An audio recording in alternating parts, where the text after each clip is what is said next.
Today, we're continuing our exploration of Fiat's legendary line of biplane fighters.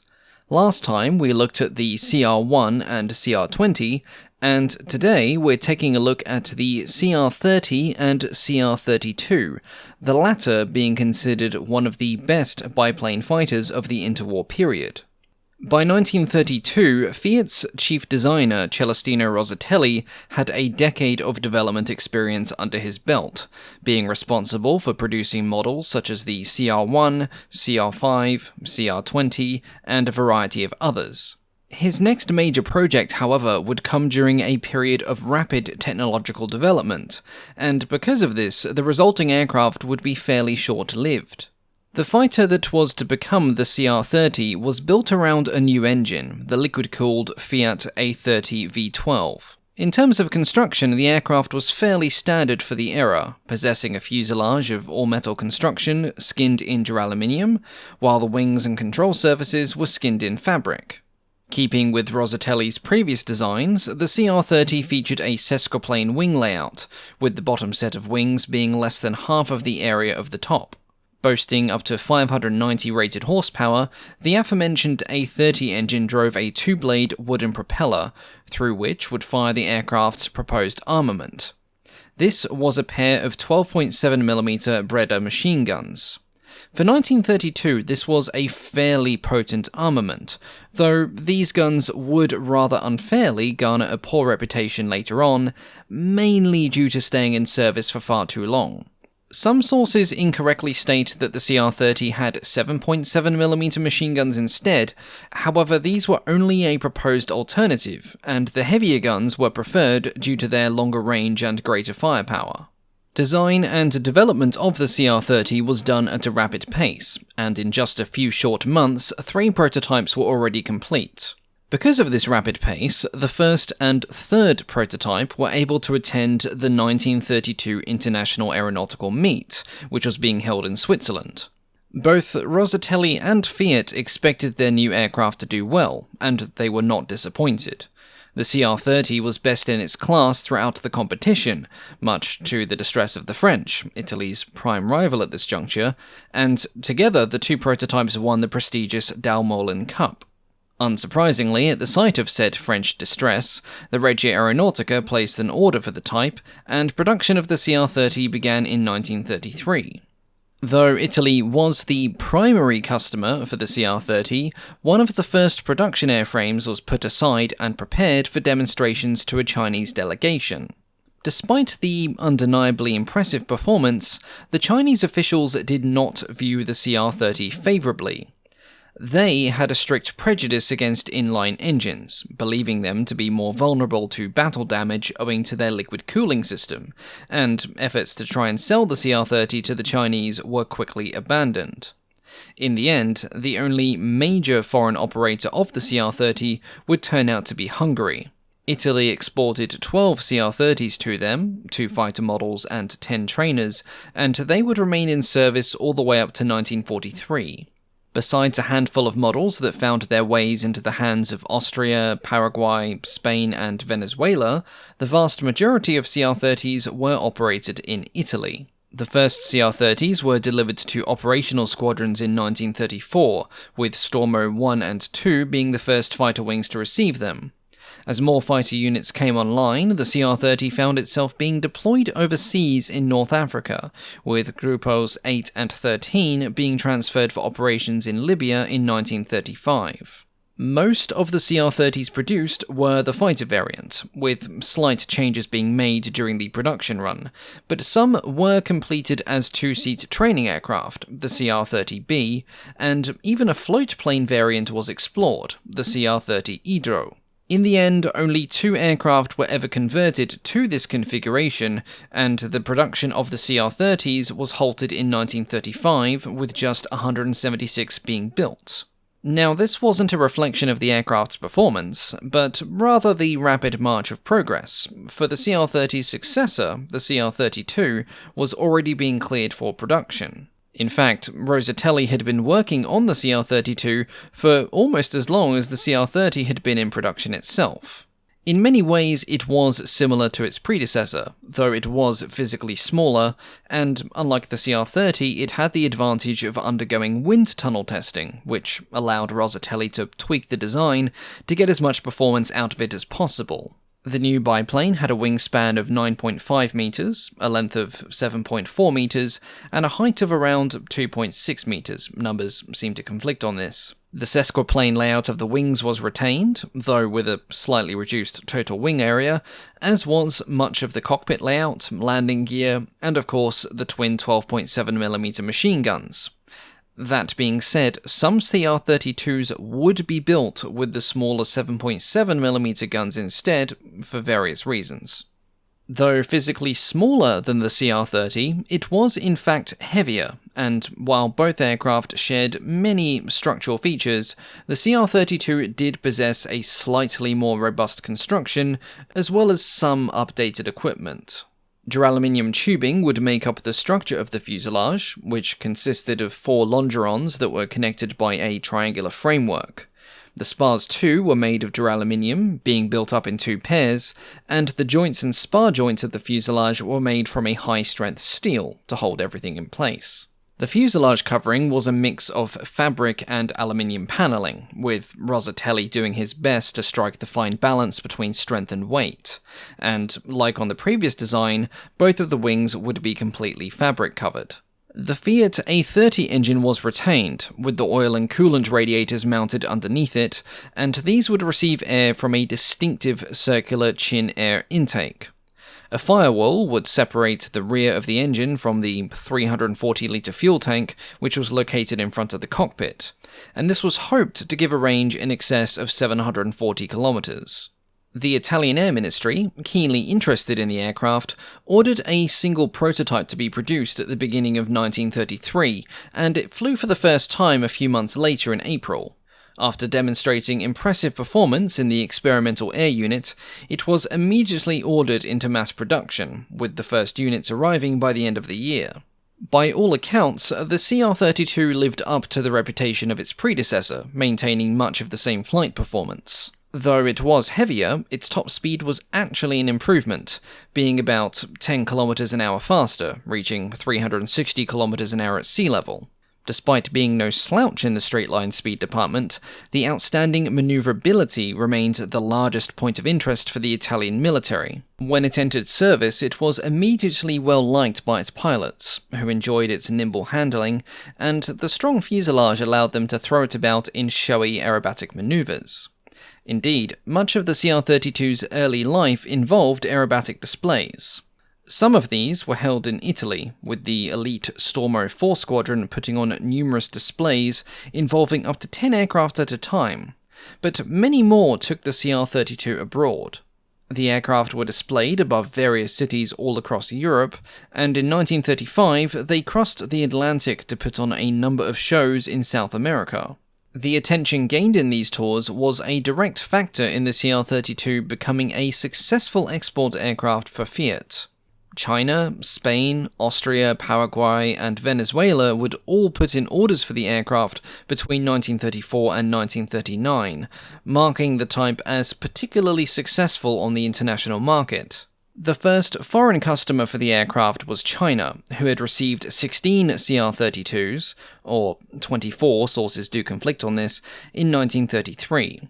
These were in fact models that had been plucked right out from the first production batch, so desperate was the need for aircraft there. Despite being armed in Chinese service with less powerful 7.7mm Vickers machine guns, the aircraft was praised for its handling characteristics, and the Chinese considered it superior to the Curtiss Hawks and Boeing P-26s in this regard. Unfortunately, their limited numbers, and more importantly the fact that the A30 engine ran on a mixture of gasoline, benzol, and alcohol, rather than standard aviation fuel, severely reduced the aircraft's effectiveness in this theatre, owing to the Chinese having to import fuel additives, and because of this they were not in service for very long.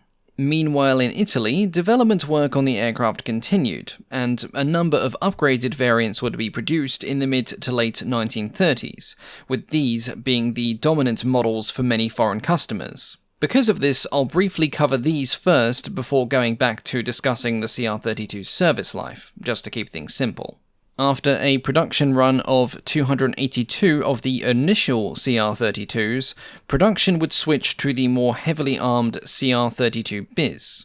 This added twin 7.7mm Safat machine guns in the lower wings, and upgraded the engine to the Fiat A30 RA bis. This engine was more powerful, and slightly more efficient as well, but the added weight of the extra machine guns and ammunitions cancelled out this improvement. In July 1937, production was switched again to the further improved Cr.32 Ter, which, after operational experience in the Spanish Civil War, were reverted back to the twin cowl-mounted machine guns in order to save weight. This model could also carry a payload. Racks were added to carry up to 90 kilograms, or 200 pounds of bombs, and approximately 150 of these aircraft were produced. The ultimate and final production model of the fighter would be the Cr.32 Quarter, which featured small improvements to the landing gear, gun sight, and cockpit instrumentation of the Ter variant. 337 Quarters would be produced before the final Cr.32 left the factory in the fall of 1939, amounting to a total of 1,152 aircraft. This does include airframes built in Spain by Hispano-Suiza under license, which totaled around 100 units. Spain, of course, is where the Cr.32 earned most of its fame, flying during the Spanish Civil War. The first batch of Cr.32s intended for this theatre arrived in Morocco in August of 1936. These aircraft, fighting for the nationalist forces, would be hastily assembled and flown to bases at Tablada and Colberda, where they would be formed into the 1st Fighter Squadron of the Foreign Legion Air Arm. Just 7 days after arriving, the Cr.32s, nicknamed Chiri in the Spanish service, would be thrust into combat when Lieutenant Ugo Ceccarelli engaged and successfully shot down a Nieuport 52 during an intercept mission. This would in fact be the first aerial victory of the war, and just 5 days later, on the 26th, a Cr.32 in the hands of Sergeant Magistrini would claim a second aerial victory over an unidentified Republican fighter. At the end of August, 9 more Cr.32s were delivered, which allowed a second operational squadron to be formed. The early luck of the Cr.32 continued throughout the month, but the nimble Fiat was not invincible. And on the 31st of August, 2 Italian pilots would learn this the hard way. French volunteers flying Republican Hawker Furies would encounter 4 Cr.32s, and in the ensuing dogfight, Teniente Monico and Sergeant Castellani would be shot down, marking the first losses of the Italian fighter during the Civil War, and the first loss of a Cr.32 in combat. As further Cr.32s became operational, more squadrons were formed, one of which adopted the charming nickname of the Cockroach, perhaps due to some remarks that the aircraft somewhat resembled the insect in flight. Spanish pilots also began training on the type, among them Captain Joaquin Garcia Morato, who would go on to become the highest-scoring nationalist fighter pilot. The Cr.32s were well suited in Spain, as in 1936 to 1939, the design was still relevant and capable, and the Cr.32s soon gained air superiority over the Republican forces. The Republicans were equipped with a very diverse range of aircraft from a myriad of nations, such as Britain, France, the United States, Greece, the Netherlands, Czechoslovakia, the Soviet Union, and a smattering of others. 2 of the most numerous fighters fielded were the Soviet Polikarpov I-15 and I-16, the latter of which we've covered in an earlier video. The former was not a huge threat to the Italian design, as it lacked in armament and structural strength, but it soon became clear that the same could not be said for the I-16. The I-16 was over 100 km an hour faster than the Cr.32 and significantly more advanced, featuring a retractable undercarriage and a low-drag cantilever wing. though the Soviet 7.62mm machine guns, of which the I-16 had 4, had a lower effective range than the Bredas, and the Cr.32 had the upper hand in maneuverability. In the first combat between the two types, over Via del Navalcarnero on the 15th of November, the I-16s came out on top, shooting down 2 Cr.32s with no losses of their own. However, 2 days later, the Cr.32s would prove that they too could contend with the Soviet design, when a flight led by Captain Larazabel successfully engaged 5 I-16s attempting to intercept nationalist Ju-52s. The Cr.32 would remain a strong competitor in the air war over Spain, having the distinction of being the last aircraft shot down in combat during the war on the 31st of March 1939. Of the 377 delivered, 199 Cr.32s remained in serviceable condition at war's end, a testament to the fighter's reliability and low attrition rates. Its combat effectiveness during the war, in terms of a victory-to-loss ratio, is difficult to say. Sources conflict wildly, and of course, victories were exaggerated by both sides. But on the whole, the Cr.32 performed very well. The highest-scoring nationalist ace in the war, Captain Joaquin Morato, scored 36 of his 40 victories in the Cr.32. Following the war, the Cr.32 would remain in Spanish service for a considerable time, supplemented by the aforementioned license-built versions, designated the HA-132L. During the Civil War, one Cr.32 bis had been captured by Republican forces and sent to the Soviet Union in 1937 for testing and evaluation. At the Scientific Research Institute for the Soviet Air Force, the Italian aircraft flew mock dogfights against the Polikarpov I-15, which resulted in some interesting comments from the Soviets. They found the Cr.32 inferior in rate of climb and speed, and also considered the aircraft difficult to handle, requiring a fairly skilled pilot to complete basic maneuvers. It was admitted that the twin 12.7mm machine guns were more powerful than the quad 7.62s found on the Soviet monoplane, allowing the Fiat to engage the I-15 outside its own effective gun range, but it was concluded that this advantage would be essentially redundant in combat due to the vastly inferior flight performance. This report was, of course, a slight cause for embarrassment, as on numerous occasions the supposedly inferior Italian biplane had in fact beaten the Soviets anyway.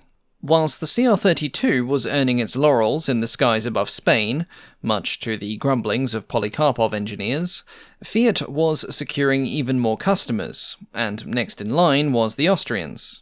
Austria purchased 45 Cr.32 bis aircraft in early 1936, and these would quickly reach operational squadrons, equipping 3 in total. They weren't in service for particularly long, courtesy of the German annexation of Austria, and the aircraft would be absorbed into the Luftwaffe. Though, due to a lack of compatibility with German parts and equipment, this would not be in a combat role. The Cr.32s served as fighter trainers for a short time, but as more suitable replacements became available, the aircraft were quickly sold on to Hungary. The Royal Hungarian Air Force was more than happy to receive the Cr.32s, having had previous and favourable experience with Fiat designs such as the Cr.20 in the early 1930s, and indeed by this time they had already operated the Cr.32 themselves. In 1935 and 1936, Hungary purchased 52 aircraft, all of which were delivered by December 1936. The Hungarians would see their first aerial combat on the 24th of March 1938, after seizing the easternmost Slovak province of Upper Hungary, which prompted immediate engagement from Slovak forces, funnily enough. Cr.32s of 1-1 and 1-2 squadrons saw their first combat against Avia B-534 fighters over the contested border, which resulted in the damage of 3 Slovak fighters, one of which was destroyed upon landing, and one which was captured after landing in Hungarian territory, and for this success the Hungarian Cr.32s suffered no losses. The same day, 9 other Fiats would clash with 6 B354s and 3 Letov S328 bombers, resulting in the confirmed destruction of 5 Slovak aircraft, and once again the Hungarians took no losses from this engagement. Their Cr.32s would go on to be used in conjunction with the Luftwaffe during the invasion of Yugoslavia and the Soviet Union, though by this point the biplane was feeling its age, and by the end of 1941 they were all relegated to training duties. By the outbreak of the Second World War, the aircraft was the better part of a decade old, its golden days considered to be well past, but even so it was still on the strength with the Regia Aeronautica. On the 10th of June 1940, there were still 294 Cr.32s serving in frontline squadrons, making up over a quarter of Italy's total fighter strength. These fighters quickly saw action, with Cr.32s scoring their first aerial victories against 2 Bristol Blenheims over Libya on the 11th of June. The first fighter-on-fighter combat would follow just 3 days later over Fort Capuzzo, where a Cr.32 successfully engaged and downed a Gloucester Gladiator. The Cr.32 units stationed in Africa were primarily equipped with modified versions of the Cr.32 Quarter. These came with an additional radiator to improve engine cooling in the heat of desert conditions, and most of them were fitted with bomb racks for close air support. Though they were starting to look remarkably outdated, the Cr.32s managed quite well in the early stages when they were employed more in ground attack missions. But things quickly turned sour when Allied fighters made their appearance and began the aerial equivalent of SEAL clubbing. Not only were the Cr.32s often hopelessly outclassed, but many of them had the major handicap of not being fitted out with two-way radios.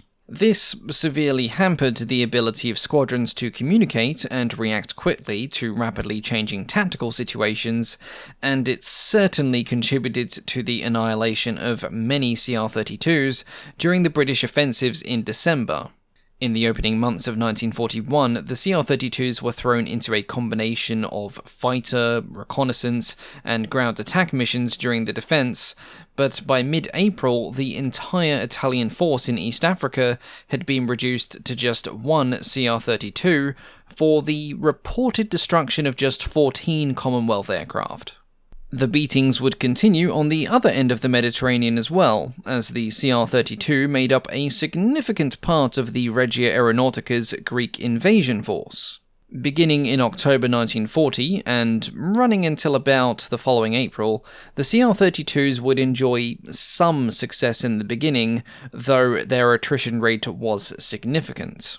The Greeks fielded the PZL P-24 and MB-151 fighter, both of which were equipped with 20mm cannons, which tended to do nasty things to unarmoured biplanes, and when the RAF intervened in the conflict, bringing with it the Hawker Hurricanes, the Cr.32s really began to suffer. Mercifully for Italian pilots, the obsolescence of the Cr.32 had long been recognised, and the aircraft were quickly pulled from frontline service. They lingered for a time as training aircraft, or were sometimes used for the occasional night mission as an escort, but on the whole their wartime service was done. Their use wasn't completely over though. Remarkably, 40 Spanish aircraft were converted into two-seat trainers in 1942, and they continued in this role for just over a decade, not being officially retired until 1953. Out of all its service, Spain is certainly where the Cr.32 had the most success. The aircraft saw action at a time when it wasn't totally obsolete, and it proved without a doubt the effectiveness of Rosatelli's design. It was relatively fast, nimble, powerful, and remarkably sturdy, hence why it made for such a good training aircraft. In fact, the Cr.32 could be considered in some ways to have been too successful, for it convinced Fiat that the biplane could still be competitive, even in the late 1930s, as other nations were now switching to cantilever monoplanes. Because of this, the Cr.32's replacement in 1939, a year that rumbled to the sound of Hurricanes, Spitfires, and Bf-109s, was to be yet another biplane, the Cr.32 Falco, and that will be the final aircraft that we look at in this mini-series. As always, thank you all so much for watching, and a big thank you, of course, to the patrons. Now, I'm not sure how many more videos will go up this month, probably 2 more at least, as I'm doing a lot of reorganising of research materials and other admin stuff behind the scenes, and it's taking forever. But hopefully it shouldn't interrupt things too much. A big thank you, of course, to our Wing Commander tier patrons, our highest tier members, and a special shout out to Reich Beer Minister, who is the newest member of this group. That's all for today, folks. Thank you all so much for your continued support, and I'll catch you all next time. Goodbye.